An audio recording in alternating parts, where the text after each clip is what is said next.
ආයුබෝවන් සුබ දවසක් යාළුවෝ හැමෝටම Golden Star Kitchen YouTube channel එකට සාදරයෙන් පිළිගන්නවා.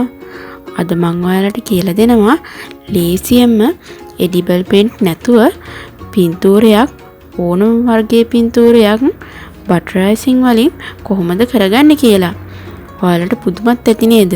butterizing වලින් පින්තූරයක් star nozzle එක පාවිච්චි කරන්නේත් නැතුව කරගන්නේ කොහොමද කියලා. මේකට කියන්නේ frozen butterizing transfer කියලා. මම මේක අද කියලා දෙනවා ඔයගොල්ලන්ට ලංකාවේ ක්‍රමයට ගැලපෙන්න කරගන්න.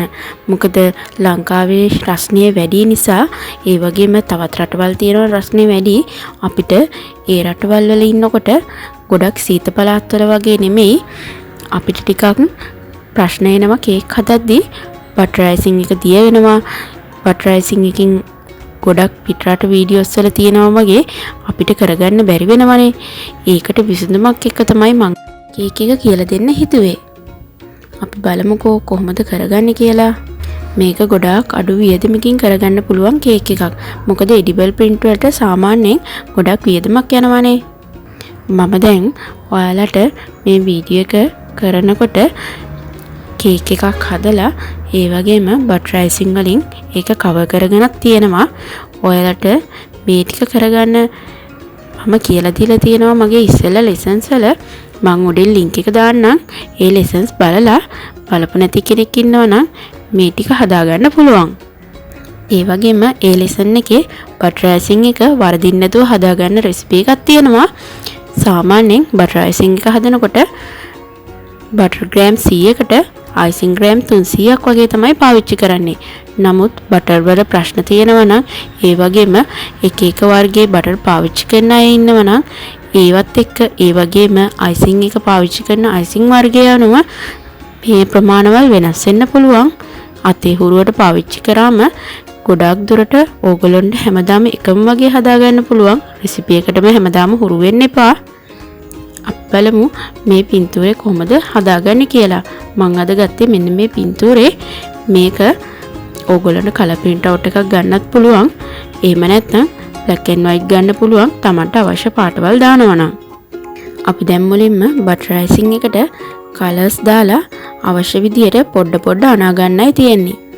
ඒ වගේම වෙනම කළු පාටින් චුට්ටකුත් අනා ගන්න ඕන. මේක outline කරන්න ඕන කළු පාටින්. අපිට outline කරන එක අත පුරුදු කෙනෙක් නම් පස්සේ කරත් කමක් නැහැ. එහෙම නැත්නම් outline එක මුලින් කරගන්නත් පුළුවන්. මේ විදිහට ඉස්සෙල්ලම කරනකොට මේකේ මුලින්ම outline එක කරලා ඉවර වෙලා රූපේ පුරව ගන්නත් පුළුවන්. මම දැන් මේක රූපේ පුරවගෙන outline එක ඇඳ ගන්නවා. ඔයාලට මුලින්ම outline එක සම්පූර්ණයෙන්ම ඇඳගෙන අවශ්‍ය කලයකින් ඒ කියන්නේ සාමාන්‍යයෙන් ඔයගොල්ලන්ට හිතනවා නම් කළු පාට වැඩි කියලා තද දුමුරු පාට උනත් මේකට පාවිච්චි කරන්න පුළුවන්. දැන් මේ රූපේ අවශ්‍ය කලර්ස් වලින් මේ විදිහට නොසල් එකක් නොදා චූටියට පයිපින් බෑග් එක කපලා ඒකට අවශ්‍ය අයිසින් දාලා පුරව ගන්නයි තියෙන්නේ. දැන් මේ විදිහට රූපේ සම්පූර්ණයෙන්ම පුරවගෙන ඉවර වුණාම මේ විදිහට outline එකක් යන්න පුළුවන්. හැබැයි මේ outline එක යනකොට outline එක යන්න ඕන චූටි nozzle එකකින්. මේක නීට් වෙන්නේ nozzle එකකින් ගියොත් තමයි. number 1 nozzle එකකින් තමයි මම පාවිච්චි කරන්නේ.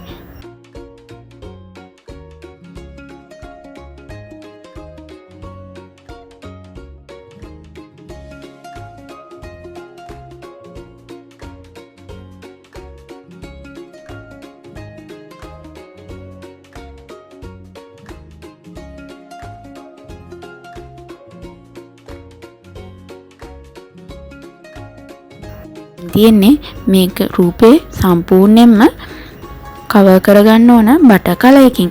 ඒ කියන්නේ ස්ටිකර් එකක් වගේ ලස්සනට මේක ගලව ගන්න නම් අපිට ලේසියෙන්ම පුළුවන් එහෙම ගෑගත්තාම. දැන් මේ විදිහට බටර් අයිසින් ගා ගන්න උඩට ඊට පස්සේ මේක චුට්ටක් විතර නීට් කරගන්න. දැන් මං අද කිව්වනේ ලංකාවේ විදිහටයි මේක කරන්න කියලා. මොකද මෙහි රස්නේ තියෙනවනේ. එතකොට දැන් අපි බටර් අයිසින් එක මේ විදිහට දාපු පින්තූරේ ෆ්‍රීස් කරොත් එහෙම ඒ කියන්නේ දැන් මේක අපි මේකේ නමේ හැටියට නම් ෆ්‍රීස් කරන්න ඕනනේ. දැන් මේක ෆ්‍රීස් කරොත් එහෙම අපිට එළියට ගත්තාම ඕගොල්ලෝ දන්නවනේ ඕනම දෙයක් සීතල තිබිලා එළියට ගත්තාම වතුර වගේ එකකින් එනවා කියලා. එතකොට ඒකෙන් ගොඩාක් දිය වෙනවා බටර් අයිසින් එක. ඒ වගේම අපි දැන් මේකට කළු පාට වගේ තද පාටවල් පාවිච්චි කරලා තියෙන නිසා එතකොට රූපේ ගොඩක් බොඳ වෙලා කැත වෙලා යන්න පුළුවන්. ඒකට විසඳුම තමයි ඔයාලා හරියටම බටර් අයිසින් එක හදාගත්තොත් කවදාවත් මේ රූපේ ෆ්‍රීස් කරන්න ඕනේ නැහැ. ඔයාලට ඒක මේ වීඩියෝ එකෙන්ම ඔප්පු වෙයි. මේ විදිහට බටර් අයිසින් එක මං කියලා දීලා තියෙන රෙසිපි එකට ටිකක් ඝනට හදාගන්න. මම කියන්නේ හાર્ඩ් බටර් වෙන්නම නෙමෙයි ඒත් ටිකක් ඝනට. අතට දාන්නත් පුළුවන් විදිහට ගුලි ගහෙන්නෙත් නැති වෙන්න ඕන. ඒ විදිහට හදාගත්තාම අපිට මේ ෆොටෝ එක හදලා ඉවර වෙලා විනාඩි 5කින් 10කින් විතර වුණත් පාවිච්චි කරන්න පුළුවන් කේක් එකට. මේ බලන්නකෝ මම මේක හදලා පැය කාලෙකින් වගේ තමයි මේ ෆොටෝ එක අරන් තියෙන්නේ. දැන් අපිට තියෙන්නේ මේක පරිස්සමට අනිත් පැත්ත හරවලා මේ කේක් එකේ අවශ්‍ය තැනින් තියාගන්න. මේ විදිහට තියලා මෙන්න මේ විදිහට තද කරගන්න ඕන අතින්.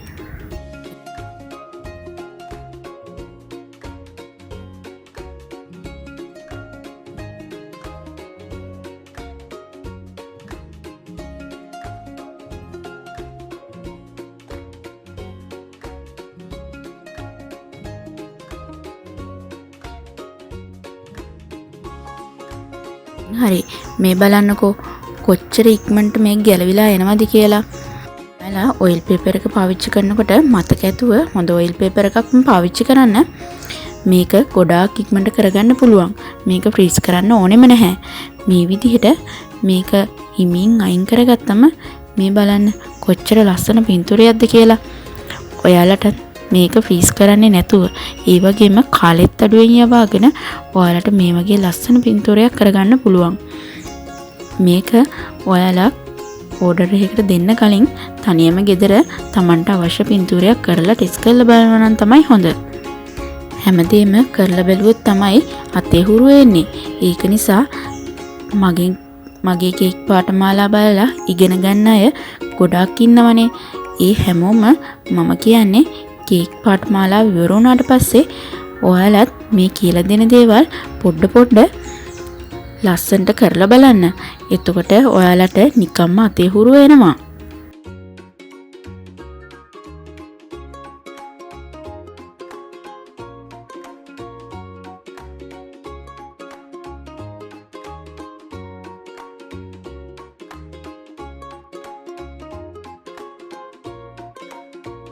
මේ තියෙන්නේ මම අද කරගෙන තියෙන කේක් එක.